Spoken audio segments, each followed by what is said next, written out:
الحمد لله وحده والصلاة والسلام على من لا نبي بعده أما بعد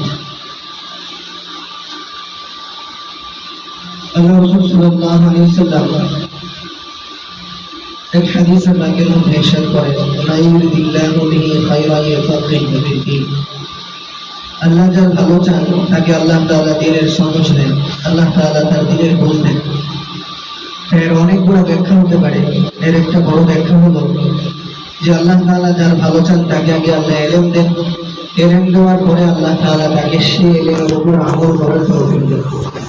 আমার ইলম যত বেশি হোক না কেন, আজকে আলহামদুলিল্লাহ আমরা সবক শুরু করে আমরা যতটুকু ইলম শিখি না কেন, আমাদের মধ্যে যদি আমল না থাকে, আল্লাহ যদি ওই আমলের প্রতি আমাদের গুরুত্ব না এনে দেয়, তাহলে কখনোই আমাদের এই ইলম কাজে আসবে না। আমাদের লালবাগ মাদ্রাসার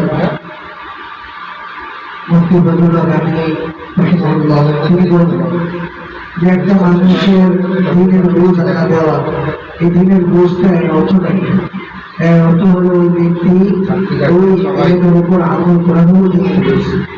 সেই জন্য আমরা যেই কিতাবগুলো পড়বো, যেই হাদিসগুলাই পড়বো, যে কথাগুলো আমরা অর্থের থেকে শুনবো, আমরা মনে মনে নিয়োগ করবো প্রত্যেকদিন যে আল্লাহ আমরা যাতে সেই কথাগুলোর উপর, সেই বিষয়গুলোর উপর আমল করতে পারি।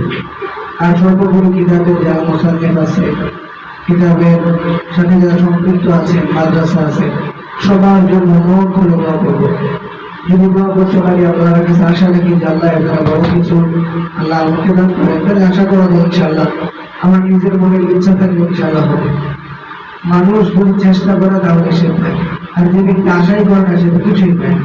সেজন্য ইনশাআল্লাহ আজকে আমাদের বছরের শুরুর দিন, আমরা যারা আছি আমরা সকলে আশা করবো যে আল্লাহ যাতে এই মাদ্রাসার একটা সম্মান উজ্জ্বল পুরো বাংলাদেশের মধ্যে দেয়। আমরা অনেকেই লেখাকে পরীক্ষা দিব ইনশাআল্লাহ এই বছর। আমরা যারা পরীক্ষা দিব আজকে আমি আপনাদের সকলকে বলি যে আপনারা অন্তর থেকে এটা নিয়োগ করেন যে আল্লাহ তুমি আমাকেও কবুল করো আর এই মাদ্রাসাকেও কবুল করো, আর আমাকে এমন ভাবে পড়াশোনা করার তৌফিক দাও যাতে আমি বছরটা শেষে যখন পরীক্ষাতে যাবো যাতে আমি পরিপূর্ণ হয়ে যেতে পারি। এমনকি মাদ্রাসার জন্য একটা ভালো সুনাম, এমনকি আমার জন্য আমার ওস্তাদের ম্যাডামদের জন্য ভালো একটা সুনাম এনে দিতে পারি। এটার জন্য যদি আমরা খারাপ দিন আমাদের কাছে বেশি বেশি দোয়া করি, তাহলে ইনশাআল্লাহ আশা করা যাবে যে অবশ্যই আল্লাহ তাআলা আমাকে ওই জায়গাতে পৌঁছাবে।